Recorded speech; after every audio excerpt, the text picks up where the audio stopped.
Welcome to another episode of Leadership Lessons, where we aim to help all Kentucky Baptists lead better. Today's guest brings a powerful story and perspective to our leadership conversation.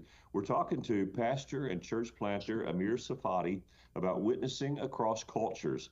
Pastor Amer, thank you for joining Leadership Lessons. Thank you for having me. You're very welcome. Let me tell you about Pastor Amer. Amer Safadi, originally from the Middle East, now serves as a church planter in northern Kentucky, reaching people from all kinds of cultural backgrounds. Amer, so I know your journey is going to challenge and encourage others. A lot of our folks in the church planting area know you and have met you, but for those who do not, can you tell our listeners a little more about your personal journey? How did God lead you from the Middle East to church planting here in Kentucky? My name is Amer Safadi. I'm from Jordan and married to a sweet wife. She's from Morocco, Vicky, and God blessed us with twin daughters, Joanna and Agape. They are 10 years right now. I born in Jordan, grew in Jordan, serving in Jordan until God speak to my heart, speak to my life, speak to us as a family, giving us a calling and vision that there is a lot of our big Arabic community, refugees, immigrants, students move from Middle East to come to US, and there is a big need here. After praying and fasting, God moved us here to Cincinnati first, and from Cincinnati we are now in North Kentucky. And by God's grace, after lunch, the Arabic Church of Cincinnati, people start coming also from North Kentucky and also from Georgetown, driving 2 hours to our church. We find there is a need in North Kentucky, and then we start visiting North Kentucky, NKU, some churches there. We did some outreaches. Then we didn't find the big need in that part for the Arabic community. We start praying more, and there is more people start coming from Kentucky to the Church of Cincinnati. People start, churches in North Kentucky start encouraging us to come and plant here. There is a big need. There is more people, big Arabic community start living in North Kentucky. We started visiting, they're praying, and God said, this is the time. So we start praying, God lead us in the real time to move in the right place and the right area to plant a church. By God's grace, in August 2024, we launched the first Arabic-speaking church in North Kentucky in Florence, and God blessed us with many families that accept the Lord, and they are having great heart for the kingdom and also for reaching the community with the gospel. Pastor Amer, it's an exciting story, and you've launched your church there in Northern Kentucky, the first Arabic church that we know of, Baptist Church in Kentucky. So tell us about the various cultures that are represented in the church, the people who are attending. Where are they from? What are their backgrounds? When you come to visit our church, you will find people coming from, they speak different dialects, maybe the same Arabic, but different dialects. They have different culture. They are from many different Arabic countries. They came together, they worship together, but you will find a big family, love each other, and take care about each other as a big family of body of Christ. You will see people like loving each other, loving the Lord, and care about each other, and each one care about the brothers and sisters. And when you come to the church, you will find also beautiful diversity of culture, dialects. Even we have always fellowship or hospitality after the church. You will find different food also. It's different taste. Each country, they have their their own background, culture, food, all that kind. So we all coming together, worshiping together, serve together, grow in the faith together, and having great heart, all the people having great heart to reach the community. So people we have from Palestine, Morocco, Jordan, Egypt, Sudan, US also, and Iraq. There is also not just people from Arabic countries. There is people coming to visit us from American churches, and they love what they find there from the love and care. They said we are staying here. There is a girl. She's an American girl. She came to visit us once, and she said, "Okay, I'm staying here. I will be part of this church." And when she went to a mission trip to Middle East, she said, "I'm going from this church. This church is my sending church to the Middle East." And said, "Tell me." So there is a great diversity of people loving the Lord, loving each other in North Kentucky. Even it's a baby church, but God doing amazing things by His grace in our church. It sounds wonderful, Amer, and again reinforces the work of Kentucky Baptists working together to plant more churches in Kentucky, and especially churches like yours, the multi-ethnic work, and all the partners that are working with you. We're thankful for you and your leadership. But we're talking today about witnessing across cultures. And so, Amer, from your experience, what are some of the most common barriers to the gospel when we cross cultural lines, and what has helped you and your church overcome those barriers? I can say the first barriers is when the churches and believers do not truly reflect Jesus Christ, or they do not live as ambassadors for Christ. This is the first barriers. The second is when the believers or churches is afraid to share their faith, or thinking it's not my responsibility. It's not our responsibility. It's the pastor's responsibility. It's not the believer's responsibility. Let's say, from my side, from Middle East and North African culture, I would say sharing the gospel is a little bit different, and sharing depends if it's like people just born in Christian denominations like house, and they have just the Christian identity, but they don't know anything about Christ, or you share your faith with the Muslim background people is totally different, because when you share with the Muslims people or community, they will be afraid to ask about your faith. They will be afraid to hear the gospel when they are in their community, because they're afraid to somebody they know hear them asking or hearing the gospel, thinking they accept Jesus as the Lord or Savior. They will afraid to lose their family or lose their life, because in the Islamic religious countries, if any Muslim accept the Lord, they will talk about them or call him infidel. And as the Quran, as the Muslims, that have to be died. So this is one of the big barriers for the Muslim people to hear the gospel. But we find when we was serving in Middle East or here, is the key for these people, and also the other people, Christian background people, or any from any country, is love, care, and love and care is most important when you show them the real love, and also when you hear them or listen to them carefully, what they like having, what they are passing through.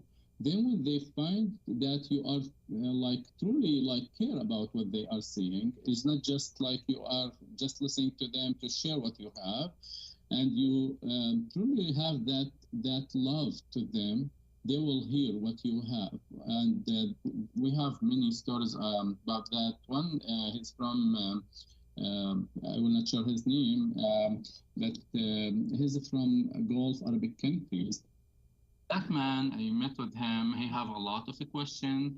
I met with him here in US, and he have a lot of questions about Christianity, about Jesus, about the Bible. I hear first all what he have in his heart. He opened his heart and he started sharing and just listening to him. After he finished listening, I start with listening carefully with him. I start sharing with him. I told him, listen, let's go and have a meal together. I start sharing hospitality with him, and that told him that is something important to me. I'm not just having that I want to share with you or having 5 minutes with you and that's done. I'm caring about you. So I spent a good time with him.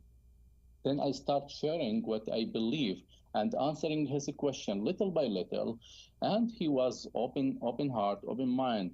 And one of the like great things that surprised me, he said, "Listen, what I'm interested and what make me open for this what you are sharing, and I want to accept the Lord Jesus as the Lord and Savior. I didn't find people hear me in all my life in that way. I'm looking for people. I was looking for to find people that hear me or listen to me with carefully and sharing the love. When I saw you hear, listen to me in all that time with very carefully, and you have that love to me, I find there is something special in you that's not from you. There is something you believe inside that reflect what you did. This is why I want to believe with what you are believing.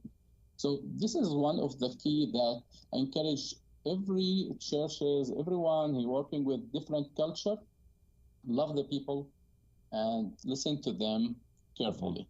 It's That's not good just advice. like care about them, just listen to them also. Amer, that is wonderful advice, regardless of the culture.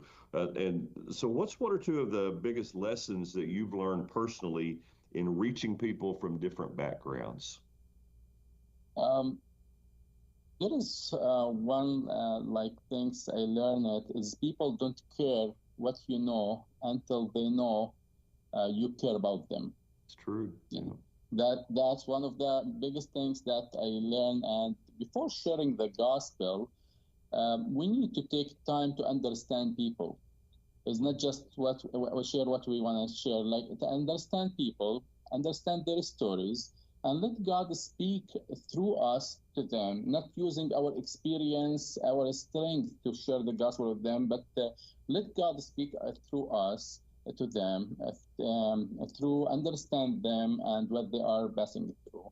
People need to trust in us before they can trust what we are told them about or what we believe in. So let them to see the difference, like what the man I shared about him, and then see the light that in our life from God. Then we share what God put in our heart to them, like Matthew 5:16, when the Bible said, "Let the people see the light, see the shine before the others." The shine of God, light of God that live in us. Pastor Amer, we are hearing a masterclass in personal evangelism. Your comments are just so helpful. So let's talk more about that caring relationship. Why is it so important that believers build intentional friendships with people from other cultures, and then how can they start? Um, I love to share verses always when I speak. Is I think it's more important than what my words. It's um, that's often my mind about Romans 10:14 when he said, then how they will believe when they like with something they didn't hear, and how they will hear without a preacher told them something that they can believe in, like Romans 10:14. How then they can they call on the one they have not believed in, and how can they believe in the one to whom they have not heard, and how can they hear without someone preach to them? It's usually easier uh, to hear from person from other culture, different country. I find that in Middle East, when we was sharing the gospel, it's not allowed to share as a Christian your faith with Muslim people in our country. But even we take that decision and we share, and always we was sharing our faith, even that's against the law in Jordan, because we have to follow the Bible, we have to follow God and share our faith. So we find when people coming from other culture, from other country, the Muslims people or the even the Christian people in the country, it's more open to hear from them with full respect with what they are sharing, more than people from the same culture. So it's a great opportunity for us here in US, for the people like in American churches or other churches, is a great opportunity to build the relationship with like people coming from other culture, from other countries, because they will be more open to them, more open to hear the gospel, more open to open their heart and share what they are passing in. But let's say with the Muslims people, it's easier. Take them from the community away a little bit and take one by one. That would be easier to build a relationship and share the gospel with them. Pastor Amir, when language or cultural differences seem overwhelming, what are some practical ways that we can still point people to Jesus when there's just a language barrier, especially? I met two people this week. They spoke a language different from my own. I've tried to engage them, and it felt kind of hopeless. What advice would you have for me in settings like that? You mentioned that, Dr. Todd, it's the language. If we use the language that they need it, that's a great opportunity. It's a practical way. If we use ESL, English as second language, majority of the people coming from other countries, they need the language. And if we open, like in our churches, ESL, we share the gospel of that. We put the curriculum from the Bible. It's a great opportunity to make discipleship for the people from the Bible, share the gospel with them. And also the teachers, it's all believers, so they can build more relationship in personal way, men's with men's and women's with women. So that will build more relationship with them, and through that they can build like share the gospel with them. The great key that I find here, it's everyone coming, he needed is ESL. The other part is like maybe going in personal way with them to like fill applications for them that they need, go with them to like register their kids to the school, all that small things, it will make a big difference in that people's life. So as you mentioned, practical way is the language. We can help them with the language that they need it. Pastor Amir, I know that hospitality is a big part of your ministry. Can you talk about how hospitality opens doors for gospel conversations? Yeah. With the hospitality, I find it's a break down the barriers that we was mentioned in a little bit and build more trust between people. When you invite someone into your home or share a meal with that person or them, you will show them that they are value to you. And in our church, we have weekly fellowship after the service, and we have once a month a meal. Everyone, he grab his own dish or their own dish from their home, sharing what they did, and that will be like more open to share what they did and how they did it, and just spend time together. Amir, you're describing a Baptist potluck right there, and so that's right. Yeah, you truly are Baptist. We get to see. Yeah, so that one of the great things I find. If we have the service like 1 hour and a half, we'll have a fellowship like 3-4 hours, and sometimes they didn't want to leave. Like last week, we spent 6 hours together, and still they are like there. They don't want to leave. So they love each other, and because of the fellowship or the hospitality, we use it to build more relationship between the members and even the visitor when they're coming. Is not just hearing the message and they are leaving. They with the hospitality, you open more like opportunities to like put the members or put the visitor all also together as a big family, and to open their heart, sharing stories and build more relationship between each other. So the relationship would go deeper. Even the visitor will find themselves part of this community, is not just alone or just they are shy, they are just coming and they want to leave. So they will choose this community and this family as the girl, that American girl that I mentioned in the beginning about her. Hospitality, let's say, or fellowship during the week, it's building also more relationship between the people, to not just having that relationship just on Sunday. They will have that relationship all the week. They calling each other, they visiting each other, they care about each other, they bring to each other, they hear to each other. So it's a big family. So hospitality, I find it's a great opportunity for the church to make is not just a church, to make it a family like the first church that the Bible told us about it. Everything is like they do it together. and also for the new people that they coming as to visit our church, or the people is outside. When I invite one to the meal or to my home, this hospitality will open a big discussion and open his mind, his heart, to can share what he passing through and give me opportunity to share the gospel. So I encourage all the churches, all the believers, to do it in a practical way, this hospitality, because that will be giving like a great opportunity to share love of Christ. It's not just about offering food, but offering our life, offering our time, our attention, our heart, and that will open a big opportunity to share the gospel with others. Pastor Amir, for churches that feel stuck or unsure, maybe they've recognized that several language groups have moved into their communities and they really don't know how to reach them. What would you say to encourage them to begin engaging immigrant or unreached communities around them? Mm-hmm. I will share what Jesus said for his disciple in John 4:35 when he said, "I tell you, open your eyes and look at the fields.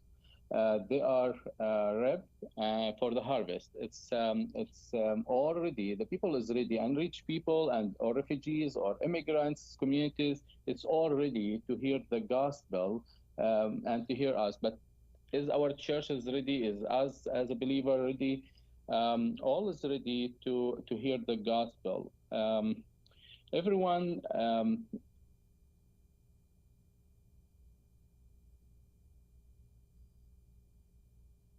everyone I find he's unreached, or he didn't hear the gospel before. He didn't feel or touch the real love of Jesus because he didn't believe in Jesus and how the love it's indwell in us in the Holy Spirit.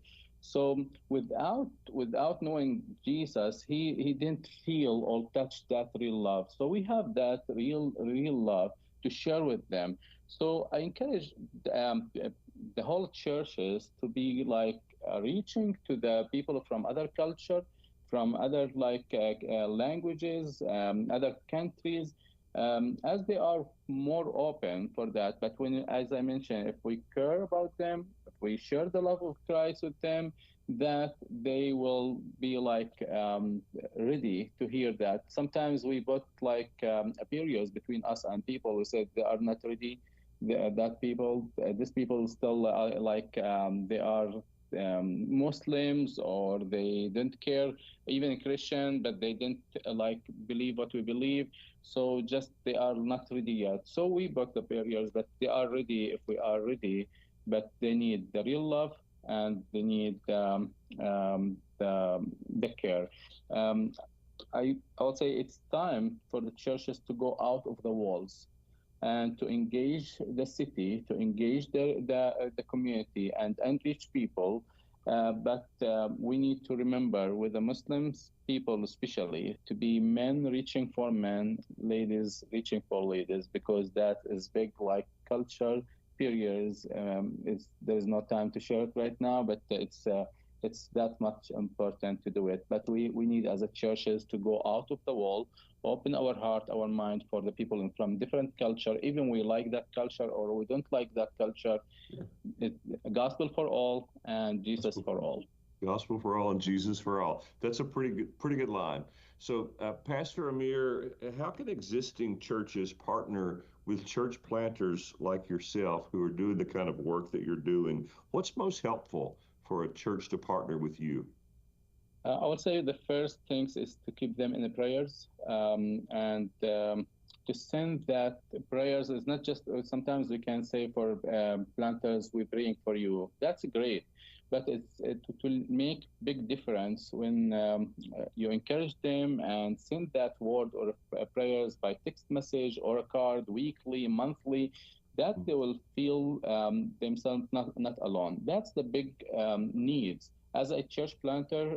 When I received messages with the prayers, that make me more encouraged and feeling I'm not alone. Sometimes I'm going like per week, in a week, like with a lot of like maybe problems or solving problems for people, and that maybe I need somebody to encourage me or praying for me. So the most important for planters, if we praying for them weekly and send them that we are praying for you, that will be great help, especially for the people coming from other countries. Um, other way is sending mission teams, prayer teams to be helping with the reaching their community. And the third thing is majority of non-English speaking church is struggling financially, not because they cannot teach about how the people can give, but because the culture, the other culture is like Middle East, North African cultures, and I know there is many other cultures from other countries is don't know how to give. They have problems with giving. They love to take. So that make the other churches, non-speaking English churches, is with struggling financially. So also like prayers, mission teams, financially that will be great help for planters, even they start now or they are like in the field already. Pastor Beer, could you share a story of where you saw God work in powerful ways through cross-cultural ministry? Yeah, I share one of that the stories about that man. Is from the Gulf country, when how he will find the love. There is many stories. One other story that I didn't um, prepare for it, but I will take it from my mind now. It's one lady. She's from Iraq, and that lady, she's a Muslim lady, and she came to our church, and that lady. Her husband was at the hospital and having a big heart situation, and he need to do a surgery. And the doctor said if he did the surgery, if he do the surgery, that will be so danger for him. Maybe he will die, and if he didn't, will be in also danger way, and maybe he will die. So somebody told her, if you go to the church and you see Mary picture, you bow down in front of Mary picture, light a candle, her son Isa will heal him. So she came to me and asked me about that. I told her, listen, we don't have Mary picture here, we don't have a candle here, we don't have Isa here. She was surprised. She said, is it church? I said, yeah, is it church, but we don't have that. We have Jesus here. He can heal him if you believe in him. She said, yes, I believe. I told her, no, not like that. Let me explain that, because that's a big difference in culture and also in faith, because Iraq also is different culture. I told her, listen, I explained the gospel for her. Who's Jesus? I told her, we don't believe in Isa, we believe in Jesus. This is who's Jesus, and he healed that people. And I shared a little bit from the gospel what Jesus did. She said, yes, I believe in that. I told her, listen, let me pray for you first. Then I will pray for your husband. She said, okay. I prayed for her. And when I finished, she said, I feel there's a fire inside me. Wow. I explained that to her, and then I prayed for her husband. She left. The second day she came and she called me and she said, I'm coming to say thank you for you, because my husband did the surgery and the doctor said there is a miracle. This is the easier kind of surgery from this kind they did. Oh. And it's 100% success. I told her, don't thank me, thank Jesus. Then she called her husband on the phone, and she said, listen, this is the person that he prayed for you. I want him to share with you what he shared with me. I shared with him, I prayed with him. So this is like one of the greatest stories, and there is a lot of that, how people is ready always, but we need to be ready to share them. I can't told her I'm not available, or we don't have that Mary picture, you can go to other church there, and that's done. But if we are open, if we are ready, people is ready, even from the other cultures. Pastor Amer, last question as our time comes to an end. When the work feels difficult or lonely for you, what keeps you going? Um,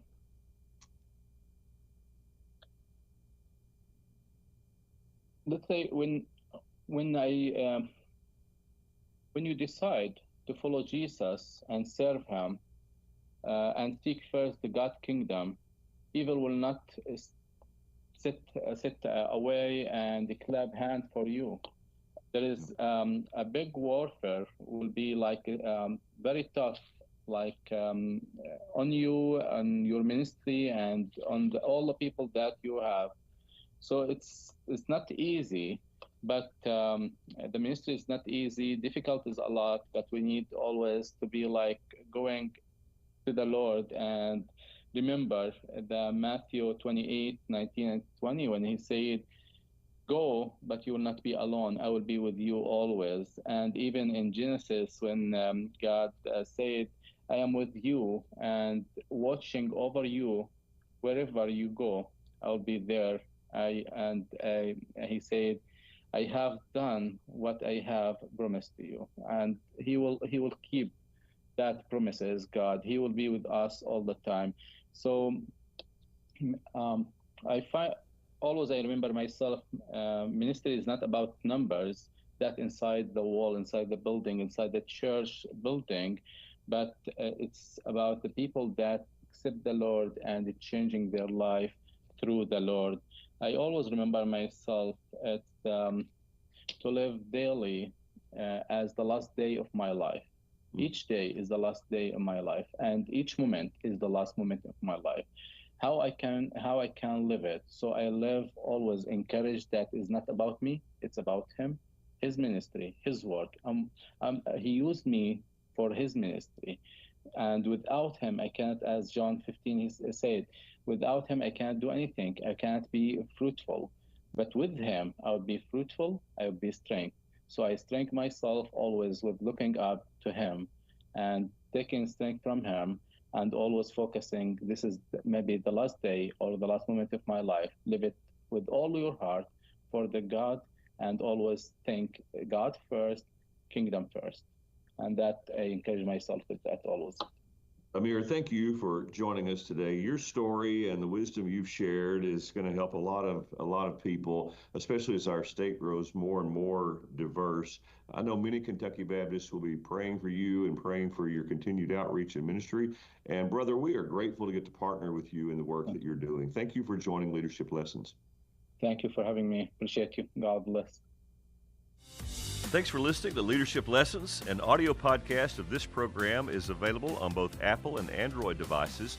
The Kentucky Baptist Convention was created by churches, for churches, to help churches reach Kentucky and the world for Christ. For more information about the KBC and the cooperative program which fuels our ministry, go to kybaptist.org. We'll see you next time on Leadership Lessons.